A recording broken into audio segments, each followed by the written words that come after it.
Pic.Think, thinking through media. Okay. Ready now? No sudden movements. No sudden movements. Okay. Welcome everyone. Welcome Raveen. Welcome Gladys. Hey. And welcome everyone that's viewing online on YouTube. Hey y'all. Pic.Think So, TV, Top Boy. How have you guys been anyway? Because it's been a couple months since we recorded last. Has it been months? Because we What did actually we do maybe even last? 3 months Lion actually. King. yeah. Yeah, it's been No, 3 months. Yeah, good. Since then, I can't even think what's happened since then. Okay, so to jog your memory, what TV and film have you watched since then? Maybe it might. Aside from Top Boy. You know what? It's an old film, but I watched Inception yesterday. I've been wanting to watch that. I wanted to watch that on my birthday because that's why I brought the DVD down as well. So wild. I haven't watched that in a while actually, and I Mm. feel like there's always new things you can pick up Yeah. when you watch films like that again. Yeah. Watch that. Oh yeah, Raveen, you told me you watched what you reminded me when you said Inception. You reminded me you watched Eternal Sunshine. Yeah, Yeah, that was good. Yeah. That was, I don't know, it's a different film to, I don't know what I expected. Mm-hmm. I like the way it was filmed a Yeah. lot actually. Yeah. But I think I need to watch it again Yeah, to get definitely. the hype. It's definitely something, a repeated watch. It's kind of like Inception as well. Yeah. When you keep on watching it, you start to What is appreciate it it. about? It's about 2 people that were in love. They were a couple, and then they erased each other from each other's memories. Oh. It like goes through their memories Yeah. as they get erased. That kind of It's thing. like the way it's filmed is wow. really Yeah, good. the way it's filmed is really good, and And I think the acting as well. the acting is good as well. Like, how did you find Jim Carrey in it? I liked him in it. Yeah, exactly. I was like, usually like, Yeah. his face just annoys me because he's that same like wide grin. Yeah. But it was really good. Yeah. Same with Kate Winslet. I was like, she's great in it. She Mhm. was anyway. But Mhm. no, it was really good. Yeah, I told you. Like, his Yeah. performance in that It kind was of really, boosted my opinion on him because it felt like he was still himself, but he was very serious. Yeah. You know what I and mean? it didn't feel like, oh, this is not working. He played it really well. Yeah, he was himself. Inception, one of my favorite films, probably. I don't know if I'll put it 10 out of 10, but it's definitely on the same level as Eternal Sunshine as a 9 in that 9 region for me anyway. Yeah. And then one of those repeated watches. What have I been watching? Watch Top Boy, of course. Yeah. I did watch Hidden Figures. I will have to admit to you guys. What? Well, No, you be know very me. careful what you're about to say, Zahid. I didn't manage to do the homework. I didn't manage to prepare all the questions because of my time. Oh, okay. That's the thing. I thought you was going to say you didn't like it. Oh, no. I liked it. Okay. But I think we might have to postpone doing that one. Even though I did want to do it today because of Black History Month. Oh, yeah. Happy Black History Month. But, yeah, I just didn't find the time. That's okay. What else did I watch recently? I haven't watched Joker, but I want to watch it. I've Same, watched Joker. I've You watched Joker's Joker? good, yeah. It's very different. It's less action-like and more like storytelling. Okay, Yeah. good. It's just like very, it was deep. I thought that you would like it. I It was thought that really you'd good, like it, 'cause- yeah. But I did want there to be a bit more action, but I figured then it would be more like a Batman than Joker. But it was setting the scene of it and telling the story. You're like, this is a mad. No, they did so well. So with Joker, was it sort of like his life before? Yeah, how he Joker. becomes the Joker. Because Okay. you know in Batman, he's like, do you want to know how I got this smile? But every time it's a different story. Mhm. Like, this actually tells you why, like, what happened. Mhm. And he's, man, you've got to watch it. Yeah, I'm gonna. Yeah, really I do want to watch That's it. an unwell I didn't- man. I actually wanted to watch it tonight. Like, I wanted to watch it tonight because I am planning to record with Olivia in the week coming for it because she wanted to do Joker. So yeah, I did want to watch it tonight, but other plans just came in. Yeah. But either today or tomorrow I might watch it. Yeah. So what else have I watched since Did you guys watch Queen of the South? That came back. What's that? It's like another sort of like narco sort of thing, but it's a woman Oh, okay. leader instead of a man. It's really good. And it's like It's on come Netflix. up. Yeah. Queen of It the is now, South. yeah. Okay. Cool. I'll Have watch you? that. Do you Full guys season. watch Big Mouth? No, No, I but want to someone watch was it. like, it's really funny. There's a new season out, and it's just Okay, I too need to dark. watch it. What is it like? Is it like South Park? Just foul. I haven't really watched South Park like that, but it is like, it's basically a coming of age sort of show about these two friends, and they're external friends at their school, and all of them coming of age, Mm-hmm. and they've got like these external monsters that are within them that no one else can see. So we've got like the hormone monster.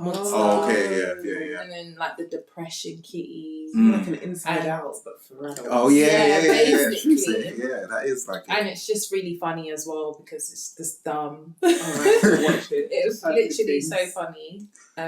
What you reminded me of with the Inside Out thing and with the Big Mouth thing. Have you heard of I forgot his name, the person who wrote Inside Out? He's got another one called Soul coming out, No. and I think it's I can't remember, and forgive me if I'm butchering what the actual plot is, but I think it's something to do with what makes up our souls, our emotions, stuff like that. I think it's like a, what's the word? The other, not other side, but the other side of, let's say, you know how Inside Out was. It's kind of like what makes us, what drives us, what gives us our Personality. personality and stuff. Well, Inside Out was kind of like that, but there was something different about this one, but I can't remember it as such. But Soul, yes, I think it's coming out in 2020, if I'm not mistaken. But It's just next year. It's only around the corner. it is just around the corner. It is literally around the corner because there's only 3 months Slow, left. you Of think it. The about way that. you said Let's it, move like on. it's so far Yeah, away from that's- you. 2020. Then. Jeez. There's also a film called Farming that I want to watch. Farming, what's that? Yeah, have you seen the trailer for it? No. It's got that What's guy, his name? what's that guy called? The black actor, and he's from the UK. He was in. Daniel Kaluuya? He was no. Idris. He was in. He was in Flashy? Black Mirror, the one with the car, the guy when his wife died. Oh, is it him? Him, Wait, who? the black guy. Oh, okay, in the latest Smithereen, right? season. Are you talking about Smithereen? The app. Episode. The Smithereen. app Yeah. episode. Yeah. The app episode. Which one? The one where he was Yeah, he was that one. driving and he was on the app that And he man kills his wife. created and he killed Yeah, his wife. yeah, it's that one. And he held the black boy hostage in his Yeah, house. Smithereen. Oh, is that what's yeah, called? yeah, Okay. I don't know. Has that guy been in anything else? No, I haven't but seen him in apparently anything he's else. been putting in work, you know. Yeah. But he's Yeah, in this film called Farming. Okay. And it's Yeah. basically about like I think it's specifically a Nigerian family that comes to the UK back in the day and the racism they experienced Okay. from these like neo-Nazis. It's London people. based. Yeah. Okay. And how he like basically loses his identity and becomes one of them because he's the only black guy. So it's like either get beaten by them or become one of them. So yeah. What, you chose to become one of them? Yeah. A neo-Nazi? A black man. Basically, yeah. Yeah, that Proper. is interesting. That's interesting. That's interesting. And like, watch the trailer. The trailer's really, really good. Okay. Yeah, I think it's in cinemas now, but I'm not too Oh, sure. is that already? I've not seen. I don't know. Is the cinemas already? Oh, I don't know. I think so. to be honest, I can't keep up with all the stuff that's getting released. I know, right? Yeah. On Netflix, cinema, Yeah. TV, da, da, da, da. But it's so crazy because they all come at once, and then when you have actual time, there's nothing to watch. And then you're always jogging your memory, trying to fill up your memory, thinking, wait, what was I supposed to watch? What is it? Oh, do you know what I've just watched as well? Raising Dion. Raising Dion. I haven't Yeah, on Netflix. Little boy with superpowers. Mm-hmm. It's alright. I don't know. Yeah. Actually, the mad plot twist. You know yeah, the thing- watch it. Yeah. Insane plot twist. The thing about that is they had like a trailer like ages ago, and it was like different characters and a totally like different theme of the show. And then the one that they released seems like really watered down compared to the old trailer. If I find it, I'll find the whole trailer and send it to you guys. But then when I watched the new trailer, I was just like, it doesn't seem the same. Yeah. Because the old one, it was kind of like his mum knew about his powers, but nobody else did. And she was like... Yeah, that's how it is though. Oh, is it? Yeah. Okay. I guess maybe they just filled out the trailer. Yeah. But oh my god, yeah. I was about to go to bed and I was like, what? It just had the maddest plot twist and I had to watch it. I was like, Michael what's B. going Jordan's on? in it, isn't it? Yeah. My husband. Oh, Shut up, Michael B. that's Jordan. right. But I didn't even hear you said it. Then once you said my husband, I was like, okay, I know who you're talking I don't know what Gladys is talking about. That ain't her, man. We married. A whole marriage, you know. about. All right, so this will be a smooth segue into the first question I have for Top Boy. It's a hypothetical question. So, if you had to choose a top 5 list of quintessential British TV dramas and or films, which 5 would you choose to represent the British culture? Sorry, quintessential. Yeah, as in like it just means as though this is the pinnacle, so Okay. important, Essential. like essential. What if you want to know Britain? Quintessential. Quintessential. Yeah, this is Alright, this okay, is it. I think maybe Skins. Skins. I never Yeah. watched Skins, you know. I watched a bit of it, but I didn't. enjoyed it. But I understand Just why. imagine, from the adverts, yeah, I think that's That really the whole north of like England. young, Scatty. scatty lifestyle. Because that's part of the, Yeah, it is. You just drink up in the park Yeah. and just, yeah. and it was very, they touched on loads of topics. I mean, like, I was watching this when I was like, what, 15 or 16? Yeah. And yeah, I Cool. thought it was amazing at the time. Skins. Okay, cool. I mean, Top Boy, obviously, definitely. Mhm. Waterloo Road, maybe. Back in the day a bit. Just yeah, like yeah, yeah. school, the Yeah. closest thing that Yeah. shows. What was that film? That girls' school film. I wouldn't say it's like typically British, but it's just Girls' school film. Centurions. yeah. Oh, that. Just because of how mad girls' schools are here, I it think did they're depict very how mad they are. not in that exact way, but I wouldn't class it as a top 5. I'm just trying to think of British ones that Okay, I'm gonna say one, and you guys are gonna kick yourself that you never said this one. Luther, I was thinking of, but yeah, that one. I was thinking, but would it be like something that I would say, represents British culture though? I don't know. If is it an I essential wouldn't watch? really say... No. No, not really. Things like, if I'm thinking back in the day, things like, do you remember My Family? Oh yeah. I didn't really My, watch that. my family was hilarious. Nick, oh my goodness. Hello, Dad. And even the mum, what was her name? Nah, My what's her Family name? used to My family. Yeah, actually, I didn't even remember my family. My family. Yeah, because I is feel the like one. that's maybe not my British experience, but yeah. some people's. Yeah. Now you reminded me. Actually, let me mention the one that said Yeah, that it's mention going to kick you, but then I'll remember the one that you jogged into my head after you mentioned My Family. Kidulthood. Oh shit, yeah. Yeah. That Yeah, has to be. 100%. Has to be. And the one that I was going to mention after you mentioned My Family is Only Fools and Horses. Oh yeah. I haven't watched that neither. Yeah, that is That hilarious used as to well. be so funny. That is. I'll I never could always remember watch one it. episode. You'll never remember. Where one episode, I'll never forget it, where they're both in bed, right, and he wakes his friend up and he's calling it, what was his name? I don't remember one of them, and he keeps tapping him, and he wakes him up and he goes, do you want a peanut? I think I remember that one. Like in the middle of the night, just to offer him a peanut, or like it's like a Christmas. I remember that one, I episode think. sticks in my head. Was it Rodney that said that to I think Del Boy, or yeah, Del Boy yeah. that said that to No, I Rodney? think it's Rodney waking up Del Boy. Yeah. Oh, yeah. I think I remember I that think one. so. I put also on my list. Kidulthood.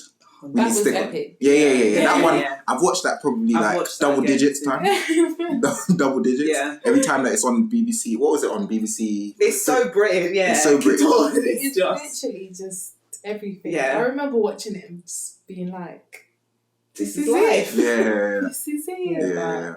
I love Kidulthood. Things. Wait, was there Kidulthood, Adulthood? Was there another one? Not another hood. I'm not talking about that one. but But that was, Brotherhood? was it there Something like Brotherhood? that, yeah. something that came out recent? Is it? Was it Brotherhood? I think so. There was another Maybe it spin-off was. kind of one Yeah. that had the white guy in it. I don't remember that one. But Mooney.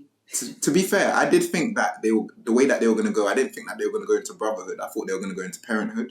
So then they were going to deal... I thought that the way that they were going to... What was his name? Who wrote it again? Forgot his name. Noel Clark. Yeah. I thought he was going to go in a way that he's showing your kids, you become an adult, you become a parent, and then you're dealing with the same thing you did. Yeah. When Okay, so the older kids. Yeah. Yeah. So then you see basically it's kind of like a mirror reflection kind of thing. Because didn't one of the girls have a kid? That's the when thing, she was yeah. mad young as well, so it would have been. Sorry, you see this scene right here? Is there not a ladder in front of him? They just showed a ladder, yeah? Yeah. Why didn't he take the ladder and go and open the window? That you see it? That ladder's too short. At least try! No, Instead you're trying to fight fire. I was thinking, makes more sense. Yeah, I was thinking, there's no way. By the way, yeah, Sorry, we are actually sidetracked. Yeah, sidetracked. We are actually watching Top Boy right now, and we're at the point. Spoiler, if you haven't watched it, where what's his name? Jason is trapped in the house, the burning house. Okay, so back to the. Someone tweeted they did this for Grenfell, and I You was reckon? just like, They did. Oh my gosh, really? You reckon? Yeah, because if you think about, like, they're showing the refugees or just immigrants, and that was essentially like Grenfell. Most of the building, they were Muslims, black people. They were immigrants, and there was. This is just going off topic, but before even Grenfell happened, maybe a year or 2 years before that, there was a petition to keep the building up because they wanted to knock it down so that they just move all of these working class people out. But they petitioned for it not to get knocked down. As a remembrance. Coincidence, a year later it burns down anyway. Oh no, you're talking about before it burned. Okay. Yeah, before it burned down, before it had its renovation, they wanted to knock it down completely because it's Kensington and Chelsea. They want to make it more gentrified and just aesthetically pleasing is why they put all the cladding and stuff on there. But most of the building in there, it is, luckily that's why less people died because everyone was out, it was Ramadan at the time, they were out having iftar, so half the building was empty because everyone was breaking their fast. But it was minimal white people that lived in that building. And it is, I think, we'll get into it with Top Boy, but I think they represented a lot of just what's going on in this day and age, and that's just a small snippet of... To be fair, I did have a question where I was going to ask you guys what kind of things do they touch on? Like, what kind of things did you notice? There's a few things that I noticed as well that they touched on, but that one, the Grenfell one, I did not even clock that one at all. From the minute it was immigrants in there. It did give me Grenfell vibes when he was just banging on the window. He could do anything. Oh yeah, it is. Yeah. Nah, this is elevated a little bit further. Yeah, this is elevated a little bit further. Top Boy is a bit. Oh yeah. So then, have you finished with the first question? Yeah, Can't think of anything else. The other ones that I mentioned Black Mirror and Doctor Who, and EastEnders. I didn't watch Doctor Who. I didn't watch it, but I know that it's kind of like people look to it like I don't know how to explain it, but people love Doctor Who basically. And EastEnders, I would say, even though I don't watch it now, I haven't watched it same. but the precedent that they set for soap everyone operas, everyone knows it. Yeah, exactly. How long has that been running for? How long? It's probably years. Even the other day, my granny said something about Dot. She was like, that woman. I said, "What do you know about Dot?" I think she's the longest character. Yeah, isn't it? From when it started. Yeah. Yeah. So long ago. All right. You think of any? No. Okay. Well, you probably mention it when we move on. So let's move on to the review. Okay. Despite being exclusively streamed by Netflix and executively produced by Drake, US rapper, did the return of Top Boy manage to stay true to the original series, Top Boy Summer House, and stay authentically British? Yes. And I was scared about that. Yeah. Because as soon as I heard, Drake's getting involved, I was like, nah. Yeah. This is going to be basically Power now, or just exaggerated and stuff. And when I watched it, I was like, it's still the same. It's not a bit better because it's just like fine-tuned. It's fine-tuned. It had the money, the funds behind it. Yeah. Especially it elevated in the way like it was filmed, the visuals. Yeah. But in terms of keeping it the same like reflecting London, 100%. Yeah. You could tell Drake's money was behind it, but you didn't feel like he was overbearing on it or anything like that. You didn't even feel like he was involved in it. Yeah, definitely. But to be honest, I feel like, because I watched an interview, I think it was Kano, I don't know if he was on Apple or something, one of his interviews, and then he was talking about Top Boy, and he said that Drake was such a fan, but he said that, I'll just do whatever you guys need to get it back up and running. And even if he just needs to take a step back, I think Kano and I think some of the others probably thought that they needed to have control over it, or it needed to kind of stay in. You can see that, yeah. And you can actually see that it wasn't. It just had the big budget of America, but the influence of it. No. Also, I was gonna say, did you feel like the Netflix, it being streamed only on Netflix, affected it in any way? Because there are certain things that what I have in mind is Black Mirror. You know, once the Netflix got involved, it kind of started to get a bit more Americanized, and then you can kind of see it kind of. I didn't watch Black Mirror before it was on Netflix, though. That's true. Really? But, I didn't watch it before, but so then I didn't have that impression, but people were saying it. And like you can see it if you watch it from the beginning, you're like, oh, okay, I can see. I don't think it had. I think the only thing was them releasing all the episodes at once was the only thing I would maybe want differently. Yeah. But other than that, I don't think it made it a certain way.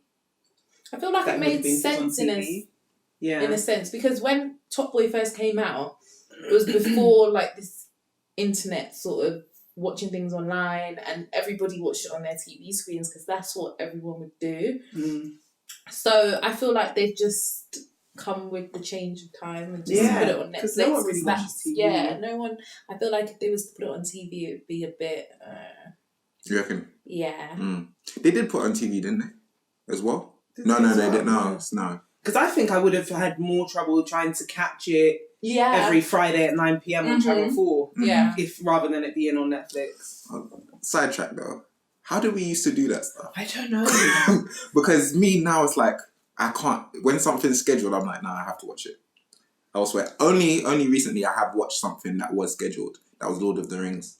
Then it was scheduled on ITV2, and then I just started watching it from then. But other than that, you had no other option. You either watch it or miss it. I can remember High School Musical running. Do you know how I'll never forget? Because we went to Fort Park that day. Did you go? I think I did, you know. And everyone was like, we gotta get home and watch High School Musical, because they were advertising that on Disney for weeks.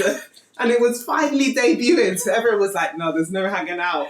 When we get back today, you're running home to watch it. And that's what you did. Otherwise, you'd miss out. Exactly. That's like when I used to watch EastEnders. Yeah. I'd have to, 8 o'clock on a Monday. And if my dad's sitting there watching the news, it would be peak.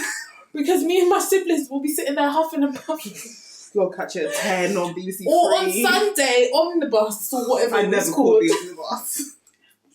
No, it's at 10 on BBC 3. We actually went through the ghetto.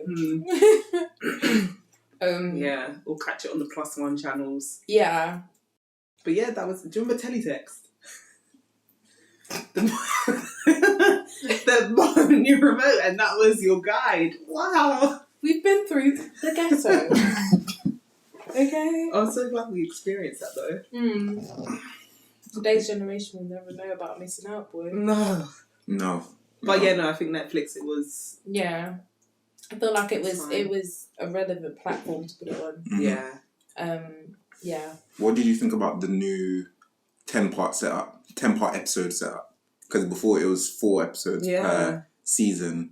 This time it was 10 episodes. Did you feel like it was necessary for it to grow, or did you feel like they,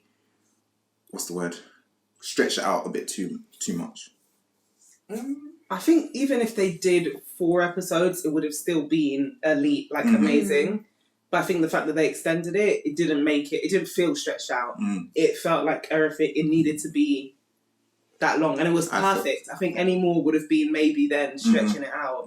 But there was no episode where I was like, oh, this doesn't need to be here. They didn't need to tell this part. So everything was like, it played a part. I agree with that. Because I feel like 10 episodes is very good. And I feel like 4 episodes, you're stretching it, but you can do it. Yeah. You can do it like in When They See Us. Yeah. That was 10 episodes, but not 10 episodes, 4 episodes, but it felt like it was sufficient. Yeah, if there was more, oh my God, I'd be watching it. Too emotional. Yeah. Also, did you feel like the casting of familiar and famous faces from the British rap and grime scene added authenticity to the series? Or did it pander to a certain demographic? Did it feel unnecessary? Like they were trying to just say, "Oh yeah, there's this person in it. There's this person in it." Do you know what? Or, What, you mean like the original cast, or do you mean like the added one extras? in season 3? The extras that are in season 3. Like Dave, Little Sims. Dave, Little Sims, Bashi. Bashi's in 2, no? Oh yeah, he is. Is he in the second one? Yeah. I'm Okay. pretty sure he is. Yeah. Yeah. Oh is. wait. Yeah. Maybe. He gets kidnapped. Oh, he gets Yeah. kidnapped in the By second one. Yeah. That's But I'm mixing. I would, if the acting was bad of them, I would Yeah. say yes, unnecessary. But they actually, like, Dave's character, he executed it very Yeah. well. You know. And if You know do you what? not think so? No. I would no. I felt like he was perfect, and his performance was so good. You believe that's him? I don't believe it. The thing is, you know what? With Dave, or do you mean with Dave, you believe that he's Modi? Yeah, like that. You didn't, because usually he's like naturally quite shy and stuff. You didn't even get a glimpse of that. Like he was uncomfortable in playing this part. Yeah. I felt like when I usually say about Dave that I don't really get that much expression from him in his music. I feel like there's a certain level of expression that I didn't get. So many people say that. Yeah. But I felt like people argued against me and felt like, oh no, he's got emotion. But I just felt like he's a bit monotone. Okay, yeah. But with this, I was like, this is exactly what I want to see when he's rap. Like this is what I want to feel when he's rapping, because I felt like, you know, those people. Do you not feel that when he's rapping? I think that's what doesn't draw me to him, like to repeat, because I don't feel that what I felt when I watched him in this. In this, I don't know if you guys get that feeling, but you know when a road man is a bit erratic and then it just puts you on edge. Out of control. Yes. Yeah. If you don't feel that, it's something's wrong. Like. Yeah, so that's the kind of feeling that I got watching Modi. So that's why I was like, okay, yeah, he's good. Because if you can make me feel that through a TV screen, then... And he acted mad. Literally. Just like his voice nuts. The thing is, I love Dave, innit? Dave, if you're listening, you're like your girl. But I love him. In this show, I was like, what? Like, I could... Like, he was actually an op. Crazy, yeah. He was really an op. And he played it so well. Even in the first scene when they were in the prison, and it was just like... It was a madman. Madman. You're nuts. And he did his... About your when he came back felon on the and end. you could just be like... He's a fool. What? He was fool for life. Oh, he was scary. Yeah. So, yeah, you knew that he was just erratic. I get what you mean. Like, if they played it really badly, then it would have been like, oh, they're just putting these names in just for the sake of it. But they actually did really, really good. Yeah, because there are some films where it's just they're just name dropping and there's no storyline, and it's like you just wanted to get in actors. But no, I think even Lil Sim's like, I don't really know for her character itself. Yeah. If there needed to be. A Shelley. Yeah. But I don't think it made it worse or anything. I don't think it made it worse. I think they played it very, very well. Yeah, I feel like I'm forgetting someone else though. So we mentioned Bashi, Kano, of course. Kano's a really good actor. Kano needs some sort of award for what he did on this show, like season 3. Because amazing. Literally the acting was just amazing. Yeah. Like, on point. But you like the way he all of them. grew. But I feel like in season 3 it was so noticeable, and it was just like, do you get what I mean? Yeah, like, his time in prison shaped like You felt like you changed him. You felt the definitely. change. Definitely. That's exactly what I felt. Because I feel like in seasons 1 and 2 he was a bit of the erratic character. He was. And he was a bit of the one that was throwing his twigs up morals the and and then now he's come and he's out of prison as well, which shows like that change. Yeah. And it was just everything, the PTSD, even everything. Now, this season. Like, everything was just on point. Even when he went to go and kill his friend, what was his name? Driss. Yeah, and I felt that. That scene was just... I mean, this whole... I just have no words. It's like mind-blowing. 10 out of 10. Yeah, the acting was very good. The acting, the visuals, the soundtrack, everything. I was just watching it going, this is amazing. I was thinking that. From the first episode, and from you know that scene where Donovan and Duchesne are taken by the police, and I forgot that other guy's name, the guy with the deep voice that was... Do they even tell his name? No, I don't even think they do. But anyway, that's unimportant. But yeah, from when they showed that drone shot... Oh, I love that. End of the first episode. End of the first episode. I We are love. in for a treat. Yeah, exactly. That's what I thought. It's cool. They have leveled up. They've leveled up. I was Because thinking. it was. Yeah, nah. From that, I was like, when you're late, I see. It was late night, and I was thinking, Yeah. I don't have time to watch another one.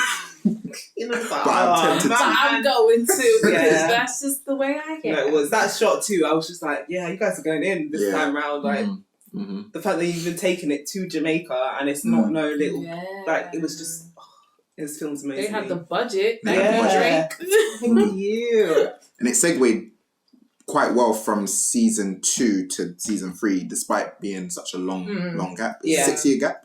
6-year gap. And I think they address so much that happens and they don't act like nothing happened every time. It was Like with Driss and his stroke, everything. It was Yeah, they didn't leave anything out. They kind of filled. No, I think, you know what? With the storyline, they didn't leave anything out between the transition between season 2 and season 3. But I felt like there was some gaps in the actual story. Yeah. You know what I'm talking about? Yeah. There Renell, was. where did he go? What happened to him? What happened to Renell? Yeah. What happened to Renell? And there's another thing. What? You know what? You know with Modi when he got caught? Was he... What's his name in the thing? Is it Jermaine Bashi's character? Yeah. Jermaine. Did Jermaine set him up to be caught? I with the feel eye like, drop? yeah. Or because they don't answer that in the... I know, I feel like that will come next season. You think that they'll touch on that next season? Maybe. I think he did. You think he did? I think he did. Because when they were fighting, it was almost like he was waiting for the news to come in for them to stop and be like, look, he's dead on the TV. When Bashi and also the way he was telling him, like, you need to start acting, you need to behave, otherwise you're going to get caught. Yeah. Didn't try to bust you out just for you to get put back inside. I feel like, yeah, he did. Okay. I thought that wouldn't be something that they will touch on next season. I thought that they would reveal it by the end, but maybe they would. Because there were a lot of little things. You see, like, with Jack's sister. Yes. And she snitched. Like, I don't know if, what's his name, Duchesne is not going to tell Sully and make it seem like Driss was the snitch for that as well? Or do you think that's going to creep back up and Sully's going to find out that Duchesne didn't tell him that the sister... I feel like it could creep back up, you know. Explain that again. Wait, you don't feel like Duchene's going to tell Sully about that? I don't know whether... Because, you know, he said, I'll tell him the next morning. The next morning came, he didn't tell him. But that's when they find out, they put it like... Do you think he put it all on Driss to say, this is our snitch? Oh, because they said we found our snitch, we found our rat. But didn't he tell the sister to go somewhere, like... Yeah, so I'm like, is that going to creep back up? Sully's going to find out somehow and be like, yo, the shame you didn't tell me. She was, or do you think he's going to tell her? Who knows? Find out on the next season. Yeah, no, I don't know about that. Because I thought he was going to tell Sully, but then when Sully finds out that Driss is the rat, I'm thinking, is he just going to let it go and let Sully think that Driss was the snake for that as well? Yeah, maybe it was. Maybe it was that. I'm not sure. I didn't think about that though. Because you know when they're in the car and then Sully's like, we found our rat now or something, and it's like, well, he was looking for the rat who snitched him up when he was in the burial thing. Oh yeah. Oh yeah, I forgot about that scene. That was mad. I was on edge. That was as well, yeah. I was on edge. What scene? When shot. When Kano's getting shot and he's in the car. And then Leighton's such shooting him. a good scene. Leighton's shooting him. I think the only thing that did cross my mind at some point was like, is this amount of guns and stuff realistic? But now I realise it is. Why is it now that you realise? I think just things that I've just have been made aware of since. I'm just like, I really live in kind of a bubble because we're not involved in any of that gang culture. Yeah. I do maybe think, it's not realistic, but I think if you are involved in that lifestyle, that's very much realistic. Yeah, I was going to ask if you guys felt like it was realistic, glorified, or anything like that. No. Stuff like that, over-exaggerated or anything like that. When I'm seeing it, I'm kind of like teetering in between, like, is it over-exaggerated? For like, obviously, sensationalized, because it's on a TV show. But at the same time, there's certain things that kind of make me feel like, this is actually quite realistic. Yeah. You know, like with the whole county lines thing, going to country and stuff like that. I think it's very real, That stuff does happen. What else am I thinking of? No, I think it was very real. Yeah.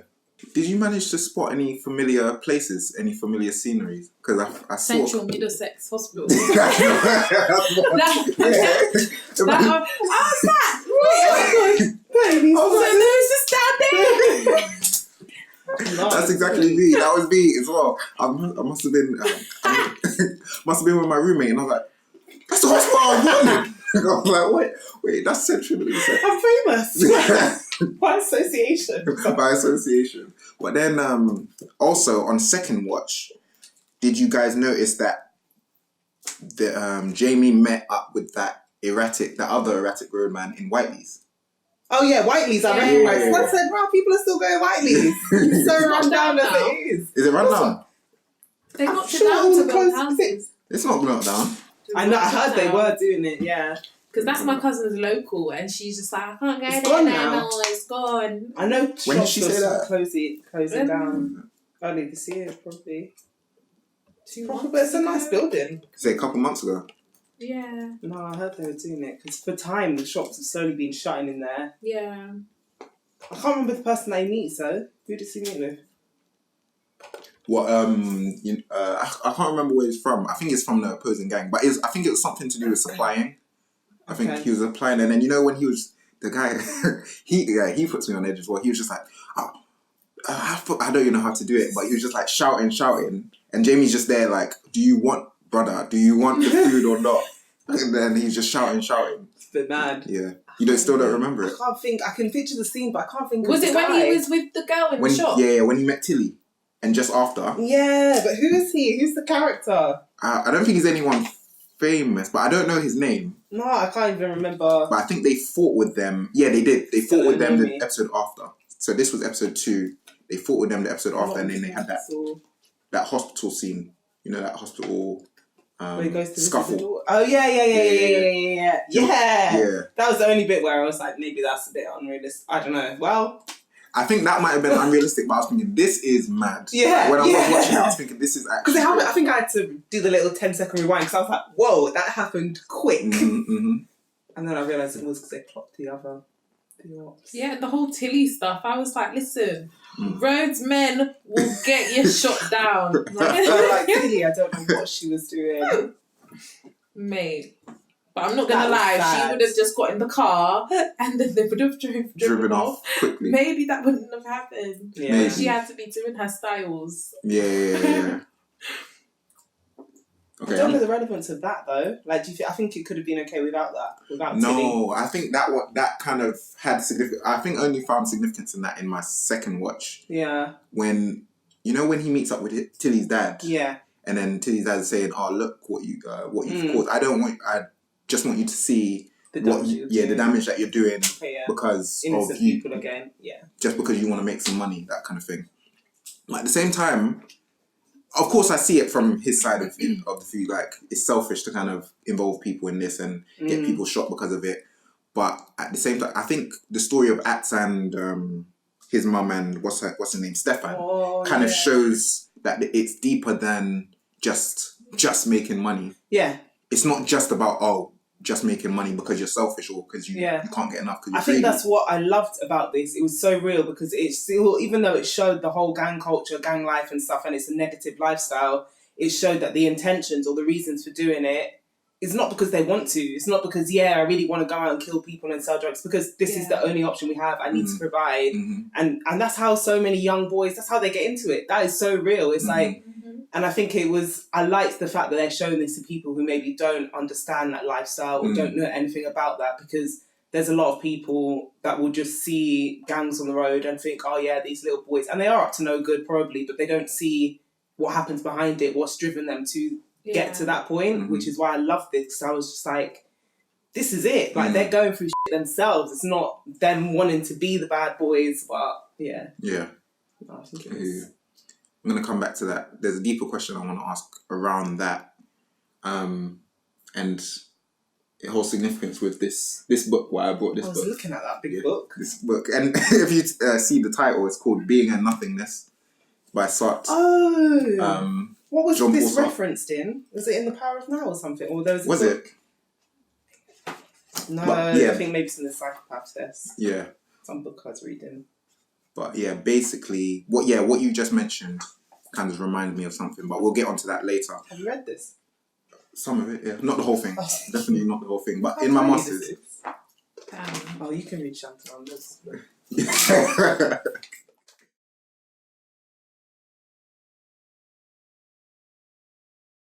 Okay, there's a few relationships I'll mention, and I want you to tell me your impression of them. So let's say I'm going to mention 2 or more characters, and then you have to try and tell me your impression of these characters and their relationship. Okay, so Duchesne and Sully. Duchesne, in this series, he was pissing me off, and it just, I don't know. Like I said, in the previous seasons, it was Duchesne's in charge and Sully's the crazy erratic one. And Sully just wants to have that that power, but it makes sense for Duchesne to be in power. But in this season, it was kind of like Duchesne actually is not in the right all the time. You don't think so? No. And it was kind of like he was so selfish this season, I think. Yeah. And it was really just like, I don't know, he was making, like, at the end of it, he made the right decisions and stuff, but it just highlighted his selfishness, and I don't know, I think because he felt like he didn't have as much control and he was very desperate. Yeah, I think it just showed, I think as well, it did show himself, he does come across very selfish, and you just think it's his own ulterior motives that he has, but I think that just showed his desperation. Yeah. That, like, you went to Jamaica and was hiding and you had nothing then, and you like have even less now. I think it was just that's what you would do if you're desperate. You start moving mad. Yeah, he's under the tyranny of sugar. That's why. Yeah. That's the reason why he was acting like that. Like he was just asking for money. Yeah, and he was even contemplating stealing from his mum, which I'm glad he didn't. Yeah, no. Because it showed that he still had morals, but it just showed that he was deteriorating in his morals, I suppose. Yeah. One thing not that I didn't like I get it, Sully's a changed man now, but he was going on like he didn't carry on crazy in the first 2 seasons. True. Like he'd never done anything bad in his life. It's true. Even this scene that we're seeing with Jermaine and Sully interacting, and then he's expecting no apology. I'm thinking apologise to your cousin, at least. And you know you were in the wrong. Like you flipping kidnapped him. Yeah, nah, at least. He just wants to hear the words. Come on. Okay, so with Duchesne and Sully, I was gonna say, you mentioned that Duchesne made all the right decisions in the end, but do you feel like it was the right decision? You know when after Sully found out that he involved police, he kind of questioned him, saying that there's always a way, but that you don't involve the police and stuff. True. So it's kind of like he violated the street code of conduct, kind of thing. I get that, but then I also think the alternative was to kill, and this is maybe a better option than having killed. And I also recently we watched the first season, and there's a bit where Sully pitches the same idea to kidnap the ops brother or cousin or whatever and extort them. And it's like, so you've had those same... But I guess, he's changed. Because it's been 6 years. But it's like you once yourself had those same ideas as a solution. So how judgmental can you really be? Even though I agree, there's some things you don't do and it was wrong. And that me off. Like, he did get the brothers and the police involved. But then I thought, I prefer it than him going and killing them. Yeah. And then the last scene where he goes in and shows him the video, I think, smart move.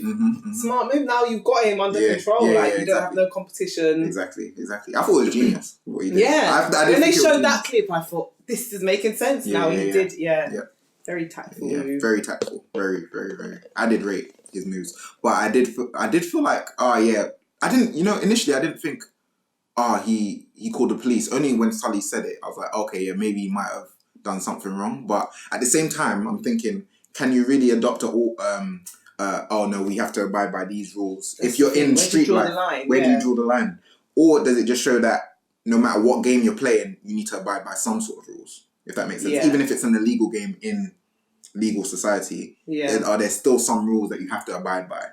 I think some, maybe in terms of like brother code and stuff, because even though Sully and Duchesne have had their disagreements from previous seasons, and there's all tension and different motives in this one, they've not like snitched on each other or like gone and stabbed each other in the back. There's still that code of we're still boys, even though we hate each other right now. They've not gone across that. So Yeah. maybe. So yeah, maybe there is that. Yeah, like, because when Sully does nearly get shot at the cemetery, and then he comes and Deshane's not that mad, but then Deshane fixes up and he calls the boys and gets the guns and everything. So you think, even though he's thinking this is dumb, he doesn't want to do it, he still had Sully's back. Yeah. He still came through in the end. They definitely have like that brotherly bond. Yeah. But is that like, that's more like a brotherly one. So then that one's understandable because it's kind of like, oh, I got your back, you got mine. Yeah. But is it like, can you say that, basically what I'm asking is all fair in love and war? Or are there rules to war, basically? I don't know. Can there be rules to war? Does it make sense that there's rules to war? Stuff like that, like street code and all that stuff. When you're desperate, I mean, like, rules fly out the window. That's the thing. Like, I think it is. I believe a bit of both. All is fair in love and war, but then at the same time, you should have boundaries within your war. But then, what determines what is too far? Yeah, like to kill one person, that might be okay, but to kill two, what makes that so wrong? If you like, how do you? Yeah, it seems a bit arbitrary. Yeah, sometimes. Yeah. All right. So the next relationship I'm going to mention is between the three friends, Driss, Sully, and Deshane. What do you think about that one? What's your impression on that one? Do you know, at times like, I did feel sorry for Driss, but then there were times where I was like, these boys actually have your like, they know you got a kid to look after. If he's seen you had a fit in the car as well, and he's telling you you're not fit for the job at the moment, like that's not because they don't want you in the game. It's because there's that love there. It's like, if you slip up, you could get killed, someone else could get killed, or you just. But I obviously just didn't see it that way. But I don't know. Yeah, I don't think you would see it like that, because if you come up with them throughout the years and you stay loyal to them, and then for them to kind of say, it's kind of like them being like, okay, we're top dogs, but you have to be like below Jack even, I suppose. I know, but that's only because he started messing up in his game. Like, he wasn't delivering, and the game is the game. Like, if you're not meeting your targets, you've got to go. If he understood that this is a business move, like, he still came to check him and stuff. It's not to say we're not friends anymore, but he was like, you've had a stroke, you're not taking. He was using as well. He was high all the time. It's like, you're becoming a liability. Yeah. And at this point, for both of us, it's safest if you don't get involved. But obviously, and it was like interesting to see like how he used to be the top dog. He used to be like, rolling with them their first, like, man or whatever. And how quickly it all deteriorated. I mean, like, he didn't go prison or anything, but at the same time he had his own like stroke and that just made him lose himself as well. Like, and he did. He had a stroke through. That was another relevant bit. NOS canisters, was it? Balloons, balloons thing, I think that was another bit that they brought in that was relevant. What, like addictions and stuff, or drug use? No, just balloons in general. How there have been like people going into comas and stuff from the balloons, because people think they're just balloons. There's like no harm in it. It's the same as doing like coke or something. Yeah. But I think in the media this year, anyway, I've heard more about the damaging effects of balloons. So I think the fact that they brought that in. I didn't know the damage that it could cause. I didn't know it could cause a stroke.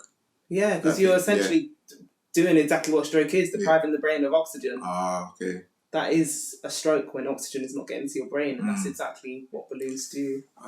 Sometimes when I just think about what people do to get high, I'm just like, oh. That's the thing, just to feel a bit of a buzz, basically. But yeah, addiction too. Because as much as you had the nitties on road, they also showed Driss's drug use as well. And it's like, not everyone's immune to it. And they showed Jamel and Jason. Oh yeah. Yeah, I loved Sully's. Anyway, that might be one of your questions. No, Driss basically became a washed up older. He did, which in reality happens, isn't it? Basically. And then also, I think that is probably one of the rules just in, maybe not in war, but just gangs, I guess. Like, you sold your two top dogs, like, no matter how much you're disagreeing with them, you literally sold them out. Yeah. Yeah, that's true. That was bad. That was bad. Yeah, I didn't think he would. I can see why. And because, he did it twice, it does didn't it? seem like, Like, he had bare chances. I do get it. He didn't want to. It did seem like he was just being not used, but just they were coming up and So I get it. He was probably mad, but at the same time, he wasn't thinking about himself. Like, oh, why are they mad? Oh, it's because you're having fits on the job, or because you are high on coke and stuff. It wasn't uncalled for. So. Yeah, you can say your point. You said that I might have a question. I don't think I do. Oh, on Sully and Jason's relationship. Yeah. Like actually, the way he's that, I think as well. You could just see. I think I'm glad that they showed these people, these guys, aren't just monsters. Yeah, they do have a care. Like when he found out that Jason was using, and he was like, "Whoever did this to you, like I'm gonna f him up," and I was just like, "This is just." Even though he's doing all this horrible. He cares, and he was a big brother to someone, and it was just, and you could feel like his heartbreak when Jason died, and it was just, my God, that was just everything. That was a theme, the PTSD stuff. Yeah. And I like the way they did it, like with him hearing the fire, and then seeing like little things that would remind him of Jason and stuff like that. That was just so cool. Like, the way they showed the trauma that he was experiencing after losing Jason. And then he went to go find the guys and actually like beat them up or whatever. It was deep. Their relationship was just everything. Yeah. Jason. Rest in peace, Jason. Also, another theme that they had was the importance of black teachers. Because that teacher was doing the most. Like, she was like, and I think at one point in the scene, one of like the old white man was like, "We don't do washing for our kids. Yeah, we don't get paid for washing that." machine. And which she was like, "Which scene was that?" You know when Axe needed to do washing at school. Okay. And the teacher helped him, and then there was the man at the back. I think it literally just came on as well. Yeah. And there was the old white man teacher. And he was like, "Oh, we're teachers, we don't get paid to do their washing." And she was like, "Of course we don't get paid." And it was just kind of like she went out of her way to take the care. You don't have to have that on paper. This is your job. And it was like, I felt like it was a thing where they were touching on like the importance of having black teachers. And being able to relate that relation, because she was even supporting Axe's mum with like the immigration stuff. And she was talking to her about it and having meetings. Even when they showed like the scene where Axe steals the boy's lunch sandwich, if you didn't have much understanding of potentially like his background, you'd think, oh, he's just stealing. He's just a troublesome kid. And that's when they start calling social services. Yeah, for her it was more like, something's going on here. Let me investigate rather than just straight reporting it. And I find that, I think it's because they come from a similar background of struggle. Yeah. So then it's like, she knew something was going on. She's like, I recognise this. You don't see it just as a criminal act in itself for no reason. And so forth. You see it as, it's caused by something. Same thing with, to be fair, you know what, actually, with the, when Axe and Stefan made the business thing. Yeah. I felt like I could relate to that because I remember when I used to have a certain amount of money for lunch and I was thinking, how am I going to make this stretch? And then I started selling donuts at school. Yeah, honestly. The grind. And people were grinding at school selling stuff. And them school days were long as well, so you knew you needed something to eat. So you definitely had clientele.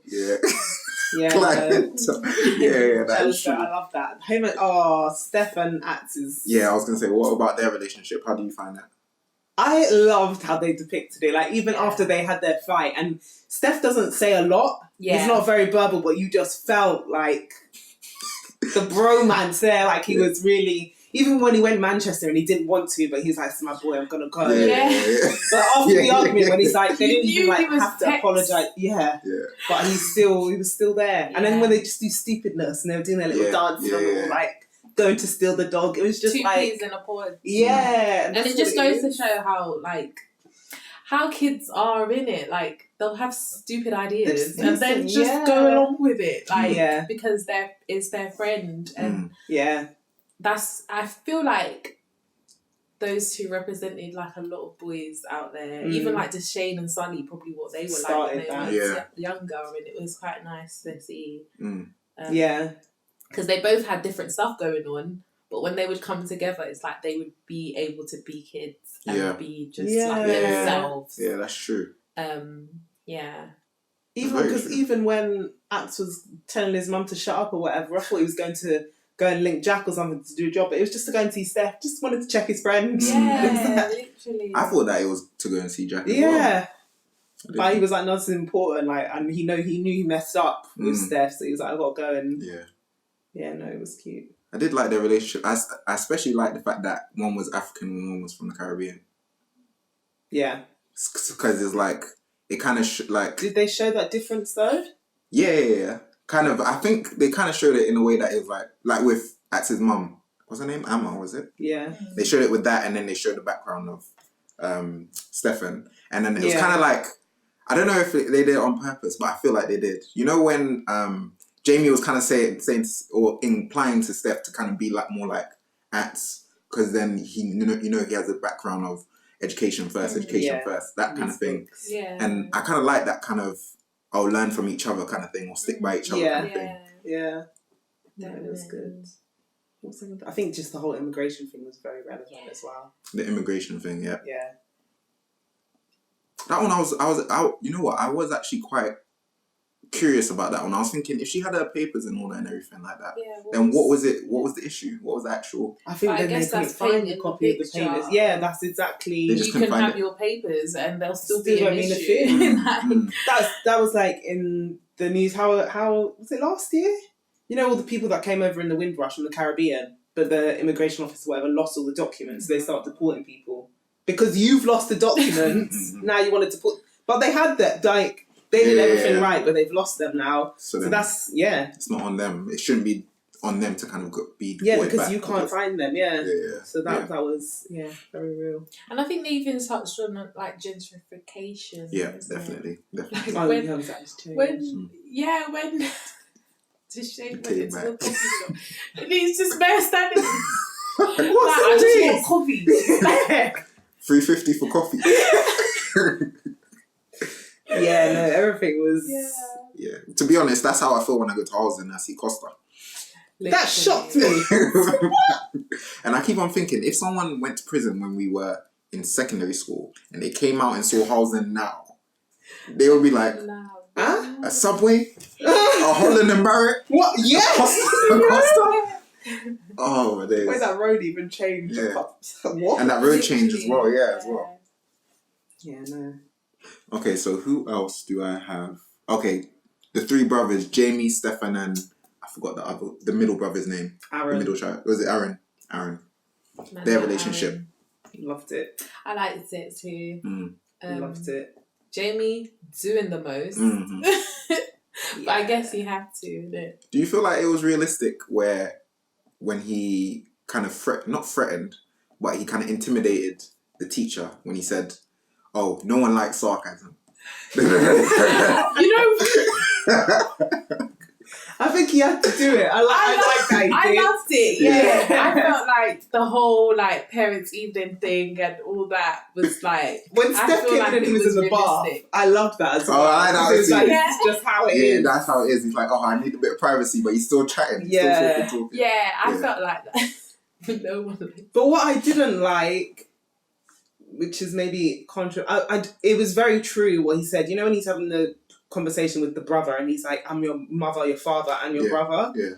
I get it. Now you are all of those roles, but at the same time, he had a mother and a father. You can't ever replace that. You can be his guardian, but you're not his mother or his father. Because there were some bits where it's like, I see you're trying to be big, like be the father figure, but what? There was maybe 2-3 years difference between them. Don't carry on like he is your son. I would, I can't say what I would do if I was in that position, but you'd want to treat him like he's your little brother, not like he's your son. It felt a little bit patronising almost, but I think it was getting across the point that he is everything to these boys.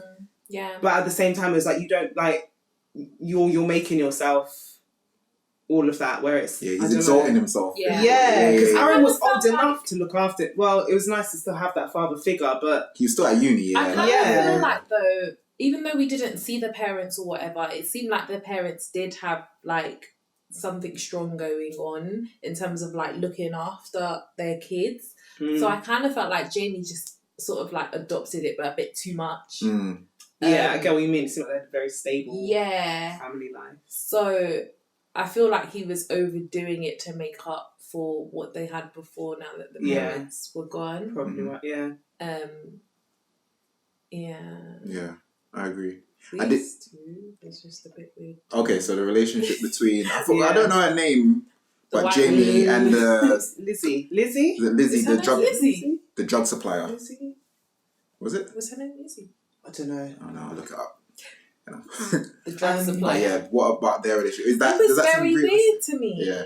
Like, what? I knew that was gonna happen. Jamie and her? Yeah. I had a feeling that was gonna happen. Because he kind of liked her, but I don't know. It was so weird. You mean as in the way she was trying to shut him down, like saying, "Oh no." Yeah, and then like I don't know if he. Really I think for him it was her. more having somebody, because he is the mother, the father, everything in that role. It was more him finding almost like a mother figure, like somebody to take care of him. When he was like, "Can't we just chill for a bit?" It was like he wanted that escapism, some time, something that feels for I didn't him. even clock that. Yeah. And I think it was like he doesn't have any parents now, and there's this older woman who is essentially taking care of him in the business side, and it's like you start looking for that.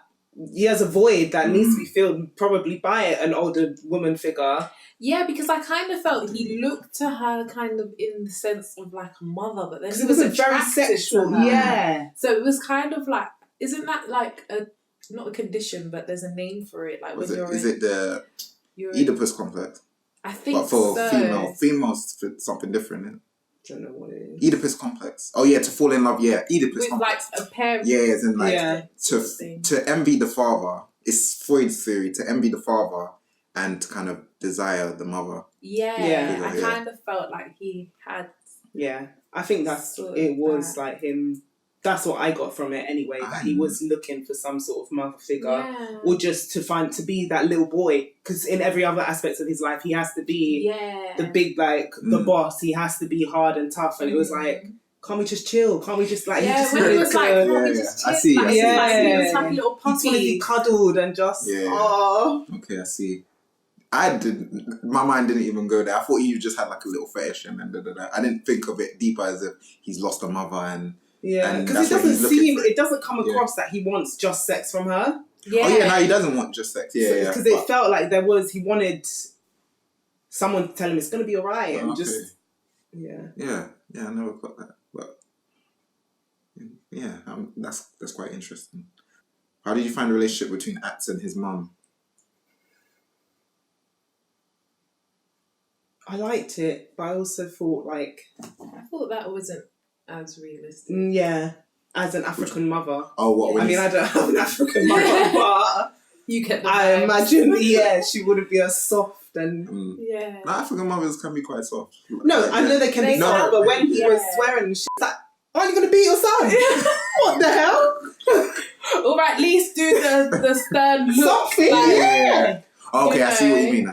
It was she was a bit too passive, a bit too... But it's really because she was in a vulnerable position, and obviously she wouldn't expect that from her son. So do you know what was like such a touching scene when after they do the burgers and he goes, "I've got this for you, mum," and it's £7 or something, and was it 15? I think it was 15. But you could as a mother, I just think that must be so hard, to see your son is 13 or something.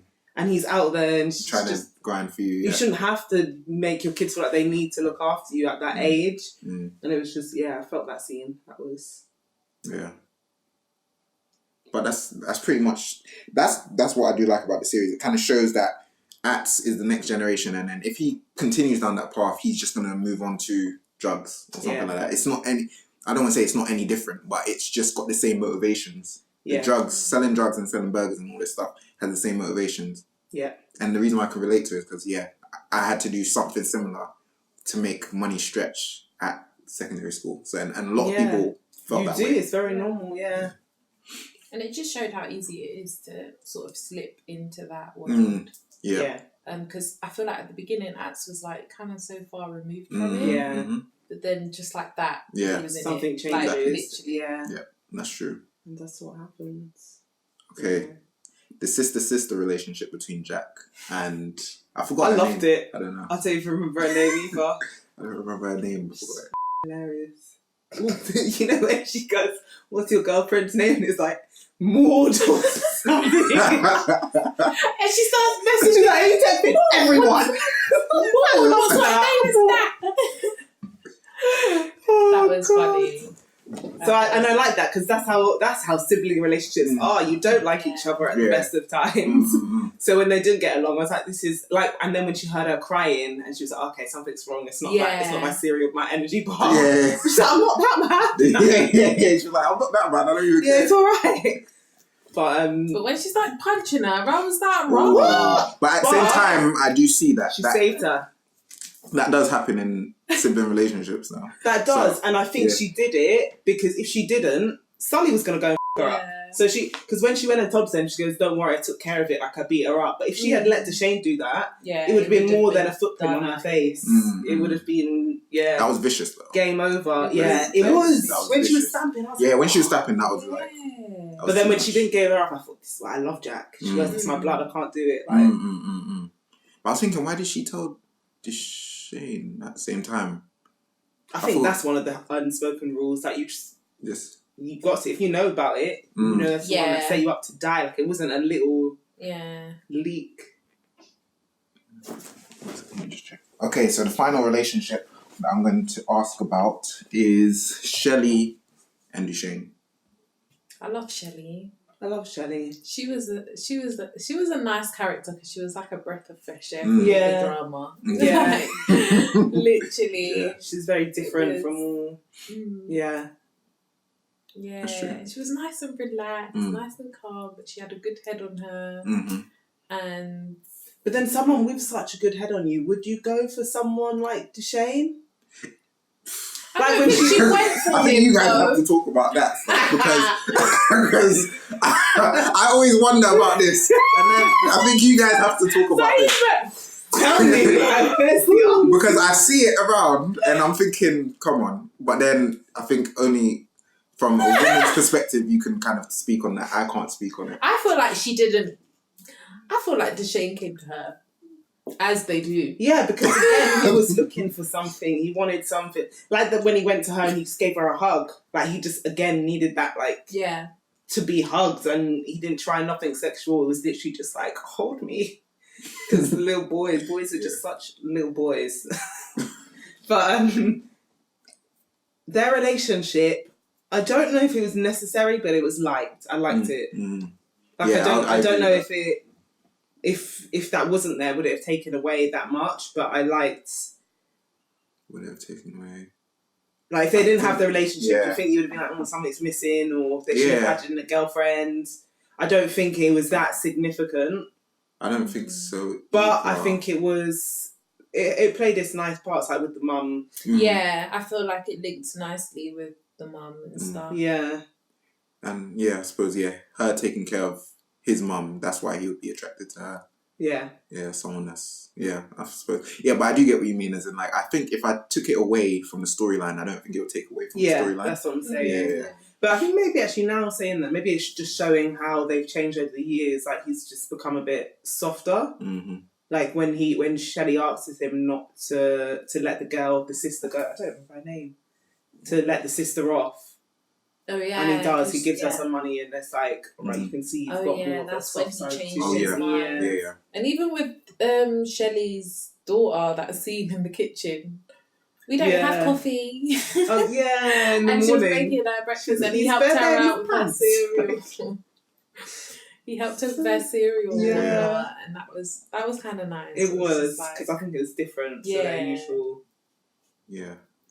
Oh, actually, so now. That just reminded me of Sully and his ex. I like the dynamic She's so pretty. She's got a beautiful face. Like her complexion and just I was just looking at her like really beautiful features. Nice. Yeah. Anyway, that's not the question. A few inches later. You know, just like strike, like there was something just. Her lips was like. Really big, but really natural, nice. And then, and her face structure. Black women appreciation. Eventually. But Sully and his ex and the new man. I think it was great that they showed the envy that he felt because he was really like, "Wow, like this could have been my life," but people are living this good, settled life. When he talking to Deshane or something, and then Deshane's like, "What is that? What you want now?" or something. It's like you could tell he did. He was like, "I want to settle down and go home and see my daughter." But I liked that he did. You saw that he still loved the baby mums. I mean, he overstepped massively going to their house after he got shot. Even saying to the man. What did he say to the dad? The other Paul, was that his name? Yeah. He said something. I thought, what a rude man. They've invited you to dinner. Oh, yeah, She didn't have to bring you into our house. That's true. To sit down with him there. But you can tell his baby mum actually really she cares. Yeah, she cares about him, and she wants she wanted him to do better. Yeah, which she wanted him to do better. Which is the black woman all the time anyway. Always rooting for black men. And what do they do? Show up with bullets in their arms. Cause nothing but trouble.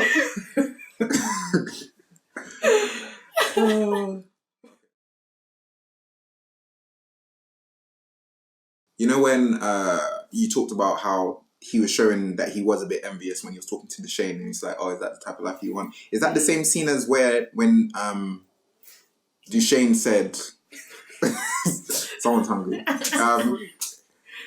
Is it the same scene when Deshane said, "Is the juice worth the squeeze?" When he quoted I love that. No, it wasn't. Donovan. It wasn't. It was a different one. That was before when he was like, I think that's when they had exhausted all options, and he was like, "We're still not going to get this money to pay Sugar back." And they were in the cafe when that happened. But I think it was later on, towards the end of the episodes, when Sully starts saying he'd like to settle down or whatnot. Yeah. So the question that I had, because that quote when he said, "Is the juice worth the squeeze?" really kind of resonated with me, and I start saying it everywhere. Like at work, I'm like, the juice isn't worth the squeeze. Honestly, why have I never heard that saying before? Why have I not heard that saying so before? good. It's such a good one. Because sometimes I'm like, nah, this ain't worth the squeeze, guys. It's true though. Now that I think about it, Yeah, the other day I said it to my mum, she was doing something, and I was like, is it worth the squeeze? Because she's watched Top Boy as well. Yeah. Like, you're a bit stressing. I was like, is the juice worth the squeeze? She was like, is it? I don't know. Like, it probably makes people think, like, is it worth it? Killing ourselves, killing other people. All this for money, or to kill myself. Yeah. But it was interesting that they showed both of them at some point had that thought. Like when Deshane says, "Is the juice worth the squeeze?" And there's another point when Sully's like, "We should do something else, like we can get out or something," and he's just. Then he says, "What else are we gonna be?" Yeah. And this is a perfect segue into what the deep question I had for you guys and relevance to that book. Basically, this reminded me, as soon as I saw him say, "Oh, what else are we going to be?" It reminded me of an idea that Sartre has as an existentialist. You guys know what existentialist is? Existentialism is, in a nutshell, it is kind of a philosophical position where it kind of takes the human living, breathing being that we are as preceding like an essence or something. So let's say, for example, someone might have an idea that humans are rational animals or something like that, blah, blah. But first and foremost, an existentialist will say, no, we're human, living, breathing, we have anxieties, we have this, we have that, first and foremost, and we kind of, to live authentically. Then they kind of put a virtue, their virtue is authenticity, which just basically means that living sincerely and passionately when making decisions, rather than kind of, how do I say it? Kind of deceiving yourself that, how do I explain it? It's like, it's kind of like you place meaning on your own life kind of thing. Oh, sorry. Oh, that was crazy. That is a crazy. Because then I love when they did this and they zoomed out and people are just about, like it's normal. Oh yeah, like the kids there. Yeah. Having a chat. Yeah. On the balcony. Look, I know. Yeah. Sorry to get. Yeah, no problem. Authenticity. Oh, so basically, it's kind of like they believe that there's no preset meaning that's on your life or anything like that, but you kind of place meaning on it. You create that meaning that you experience in your life.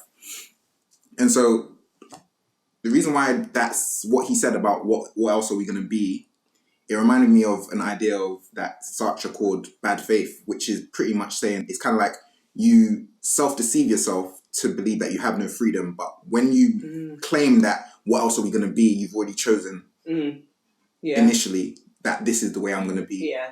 And so he tries to emphasize that in that book as well. The reason why it's called Being and Nothingness is because he's trying to say at our core being, we are nothing.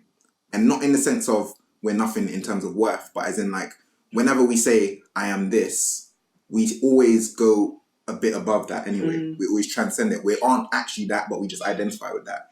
And so let's say he thinks that it's bad faith to kind of over-identify with a certain role or position or something like that. So similarly, he would say that Sully suffers from bad faith because he believes that this is him and that's it and whatever. He's created that faith for himself. But he's created it for himself, and the fact that he's kind of, he's created it for himself and he's currently is that, but he's not realizing that he can go above that and kind of say, actually, no, it doesn't have to be that. Yeah. And I could find an alternative route. Yeah, I think that's, And so I was going to say, and one thing that he kind of, he says that one thing that causes this is kind of like social pressures and environmental conditioning and genetics and stuff like that kind of makes you feel like, oh, what else am I going to be? I am this kind of thing. And I'm not going to be anything else. But I was going to say, do you feel like, because we were talking about how social pressures kind of cause someone to do certain things, like we're saying about motivations and stuff. Do you feel like it is bad faith to kind of say that, well, I am a product of my environment and this is the way I'm going to go about it? Or is it bad faith, or is it justified, kind of like, oh yeah, well, this is my conditioning, so... I think a bit of both. I think it is bad fate because it's just, I believe anyway, you have that self-fulfilling prophecy. Is that what they call it? Where you just live up to what you think your expectations are for you because that is what society tells you. I think it's a massive thing as well for us, for our race as black people, because for so many years we've been told you are this or you're less than, we only live up to that because we haven't been encouraged to think otherwise because that's all you think there is. And I think you do become so, it's that fear though, that if you're not this, what else is there? Like you become so, that part of his life, that is his identity. And without that, he's not Sully anymore. So he's probably like, well, that is all he knows. That's his identity. He probably can't even think that there is another way of living because that's who he has become. So I think it doesn't help to say, this is my fate, because then you will have the mindset that this is it and you won't try any other way to get yourself out of it. But I think it's more than just at an individual level that you can change that. Because if you're saying to yourself, oh no, I'm better than this, but society is telling you otherwise, it's very hard to overcome that mindset. Like you have to have a very, very strong mind to tell yourself there is another way and to get out of that when everything else is showing you that there's not really, it's not that easy anyway. But I think a lot of people are just scared also. Like it's that same thing where you become, people get so, they go into victim mode and then they become so identified with that victim. It's like they just feed off of misery and self-pity and everything because it's like they've identified themselves as the victim and that's who they are. They don't know how to be not a victim anymore. And it's just, when you start feeding that and it's like misery loves company, you just end up staying in that cycle. So I don't really know if I've answered your question. You said that you feel like it's both because in one sense, like you have to kind of believe that you're more than your condition, otherwise you're just going to be trapped in the same cycle. I believe that's what makes change. Yeah. At the same time, you can't just ignore what you're surrounded by or what your past is and stuff like that. And I think Sartre would agree with that because he doesn't say bad faith is a bad thing. Of course he says bad in the title, but what he means is that it's just not showing that it's not recognizing that you're free. Yeah. It's not recognizing your own freedom. So it's kind of like, and that's what the inauthenticity comes from. As in like you're not being authentic with yourself. You do have a choice despite you might be limited by your choice, but you still have a choice. So let's say for Sully, let's put it in concrete terms. For Sully, he could choose probably to go down a more legit route and probably, I don't know, not try to be the hero in his daughter's eyes and stuff like that and be the flashy guy or whatever. Because he wants that image. He sees himself as that image and he sees that this is the only route to get there. Yeah. And so I think if we take Sully's, because he did envy what his ex had, he's not being honest with himself, thinking, okay, maybe I can make this relationship work, and then I could be a part of my daughter's life, and I could have a different approach to life, and so on and so forth. He can see that option is there, but because he sees the people around him, he's like, let's say Duchesne's kind of mocking him, saying, "Oh, so that's what you want." But he kind of did want it until Duchesne said, "Oh, is that what you want?" Because then he thinks, "Oh, maybe I'm living wrong like that. Yeah. Maybe I shouldn't want that. Maybe I should carry on being the way I was." That's the thing, yeah. So it's difficult if you don't have that changed mindset around you. Yeah. That environment. Yeah. It's hard to stay authentic amongst other people. Yeah. Especially if the other people don't see what you see or experience what you experience. Yeah. They just keep you on their level. Yeah, it's mad. But yeah, I don't know if you want to say anything else about that, Gladys, or you want to chime in. No, that's all good. All right, so yeah, I think that's that. So I want to thank you guys for coming as usual. Always willing to contribute. Thank you.